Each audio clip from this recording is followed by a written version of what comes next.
এই যে বন্ধুরা, এক এক করে সমস্ত নাস্তাগুলোকে আমি ভেজে নিয়েছি। আর দেখতে দেখুন বন্ধুরা, কতটা লোভনীয় লাগছে। এই বর্ষার বিকেলে চা, কফি কিংবা টমেটো কেচাপের সঙ্গে যদি এরকম একটা নাস্তা রেসিপি থাকে, তাহলে কিন্তু পুরো বিকেলটাই একেবারে জমে ক্ষীর হয়ে যাবে। নমস্কার বন্ধুরা, অনুভয় রান্নাঘরে আরও একটি নতুন রেসিপিতে সবাইকে স্বাগত জানাচ্ছি। বন্ধুরা, আজকে আমি কাঁচা আলু আর সুজি দিয়ে তৈরি করে দেখাবো এক দারুণ মজার রেসিপি, যা এই বর্ষার বিকেলে চা কিংবা কফির সঙ্গে কিন্তু জমিয়ে আড্ডা দেওয়া যাবে এই রেসিপিটা দিয়ে। আর সেই জন্য দেখুন, এখানে আমি নিয়েছি ছোট বড় মিলে 4টি কাঁচা আলু। আর এখানে যদি আপনারা বড় সাইজের একটু আলু নেন, সেক্ষেত্রে 2টো আলুতেই কিন্তু হয়ে যাবে। আর আলুগুলোকে কিন্তু আমি এভাবে একটু খোসাটাকে ছাড়িয়ে নিয়েছি। এবার আমি এই আলুগুলোকে গ্রেট করে নেবো। আর সেই জন্য বাটির ভিতরে দিয়ে দিয়েছি সামান্য একটু জল, এতে করে আলুগুলো আর কালো হয়ে যেতে পারবে না। এবার একটি গ্রেটার দিয়ে আমি আলুগুলোকে খুব ভালোভাবে গ্রেট করে নেব। এই যে গ্রেটারের বড় অংশটা দিয়ে আমি আলুটাকে গ্রেট করে নেব।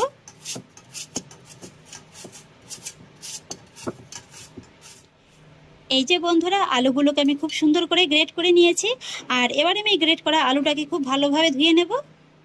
আলুটাকে ধুয়ে জলটাকে খুব ভালোভাবে চেপে আমি এরকম একটা ছাঁকনির পরে রেখে দিয়েছি, এতে করে আলুর ভিতরে এক্সট্রা জলটা খুব ভালোভাবে ঝরে যাবে।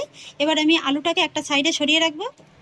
আর এবার দেখুন বন্ধুরা, গ্যাসে আমি একটি কড়াই বসিয়ে দিয়েছি। কড়াইতে দিয়ে দেবো 1 টেবিল চামচ সাদা তেল। তারপর তেলের ভিতরে কয়েকটি গোটা মশলা আমি অ্যাড করব। দিয়ে দিচ্ছি 1/2 চা চামচ গোটা জিরে আর 1/2 চা চামচ কালো সরিষা। ফোড়ন দুটোকে হালকা করে একটু ভেজে নেব। এইভাবে যদি এই রেসিপিটায় হালকা করে একটু গোটা জিরে আর কালো সরিষা ব্যবহার করেন না, তাহলে কিন্তু খেতে খুবই ভালো লাগবে। আর সেই সঙ্গে দিয়ে দেবো সামান্য একটু কারি পাতা কুচি। এইভাবে যদি হালকা করে একটু কারি পাতা কুচি দেওয়া যায়, তাহলে কিন্তু এই রেসিপিটার ভিতরে আপনারা হালকা করে একটু সাউথ ইন্ডিয়ানের টাচটা পেয়ে যাবেন।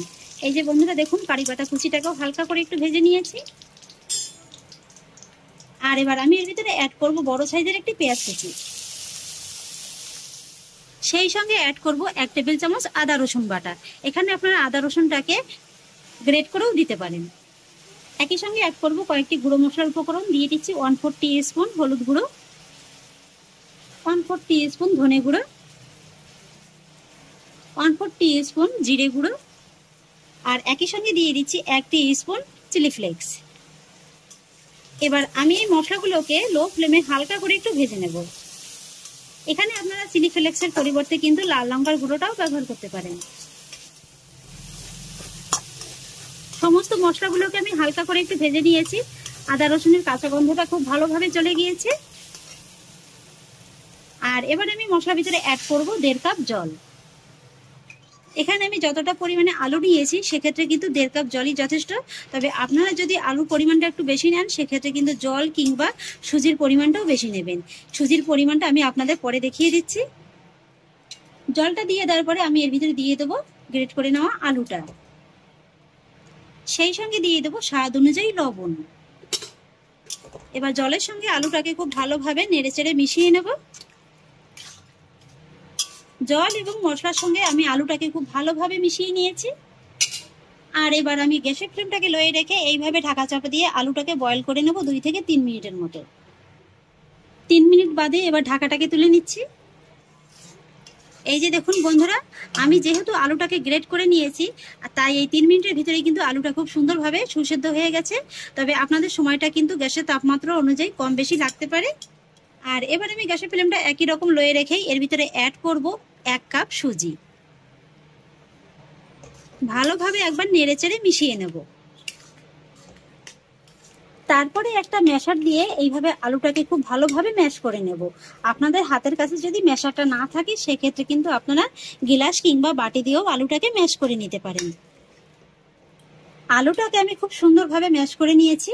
আর এবার আমি আলুর ভিতরে অ্যাড করব ছোট থেকে 4টি কাঁচা লঙ্কা কুচি। সেই সঙ্গে অ্যাড করব কিছুটা পরিমাণে ধনেপাতা কুচি। আর অ্যাড করব 1/2 টিস্পুন গরম মশলা গুঁড়ো। এখানে আপনারা গরম মশলা গুঁড়োর পরিবর্তে কিন্তু 1/2 টিস্পুন ম্যাজিক মশলাও ব্যবহার করতে পারেন। এবার এই সমস্ত উপকরণগুলোকে আমি আলু আর সুজির সঙ্গে খুব ভালোভাবে নেড়েচেড়ে মিশিয়ে নেব। আর তারপর গ্যাসের ফ্লেমটাকে লোয়ে রেখেই এইভাবে আলু আর সুজিটাকে মোটামুটি 3 থেকে 4 মিনিটের মতো রান্না করে নেব। এই যে দেখুন, সুজি আর আলুটাকে আমি খুব সুন্দর করে রান্না করে নিয়েছি। এইভাবেই কিন্তু একটু শক্ত করে রান্নাটা করে নিতে হবে। এই যে দেখুন, কড়ার গাটা কিন্তু খুব ভালোভাবে ছেড়ে দিয়েছে। আর এবার গ্যাসের ফ্লেমটাকে অফ করে দেব। আর তারপরে সুজি আলুটাকে এইভাবে একটু ঢাকা চাপা দিয়ে কড়ার ভিতরে রেখে দেবো 2 থেকে 3 মিনিটের মতো। এবার আমি সুজি আলুর ডোটা কিচেন টেবিলে পরে নিয়ে নেব, সেই জন্য কিচেন টেবিলে সামান্য একটু সাদা তেল মাখিয়ে নেব।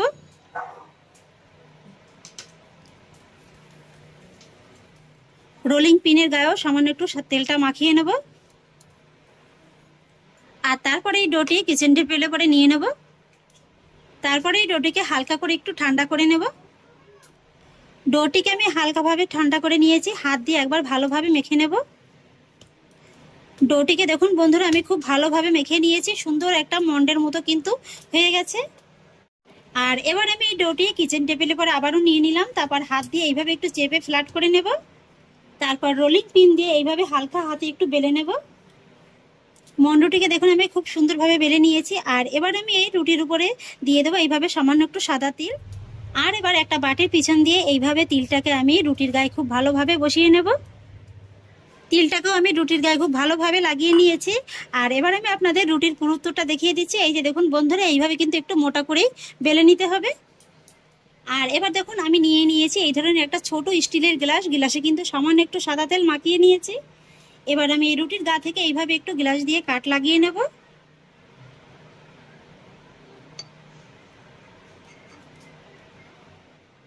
প্রথমে যে অংশটা আমি কেটে নিলাম সেটাকে একটু আলাদা করে নেব, তারপরে কিন্তু এইভাবে হালকা হাতে কাট লাগিয়ে নেব।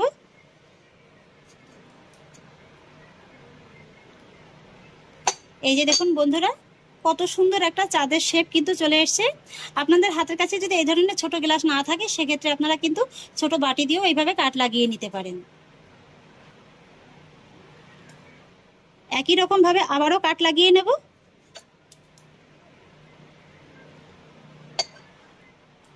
দেখতে দেখুন বন্ধুরা কত সুন্দর লাগছে।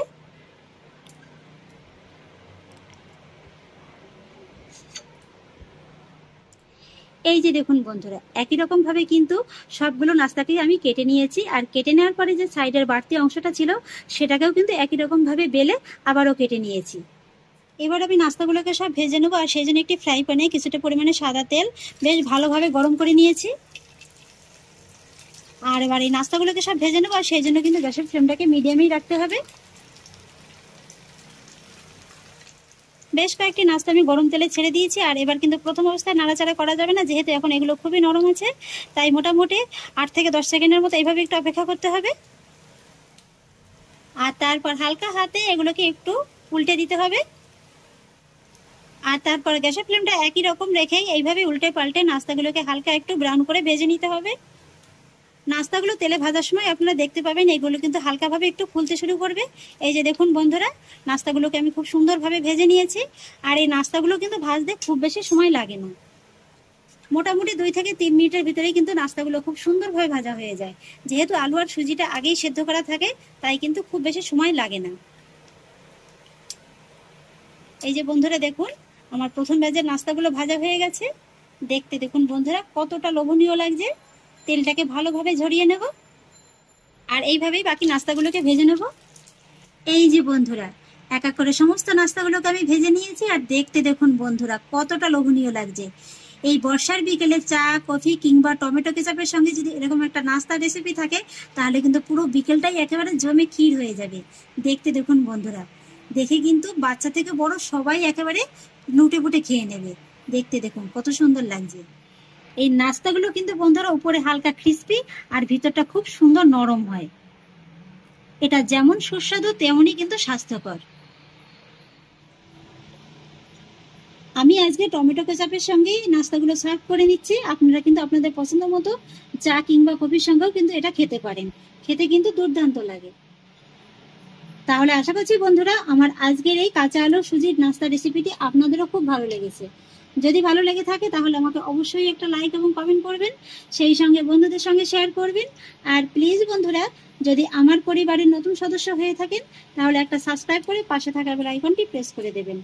ফিরে আসি এরকমই পরের অন্য কোনো নতুন রেসিপি নিয়ে। সবাই ভালো থাকুন, সুস্থ থাকুন। ধন্যবাদ।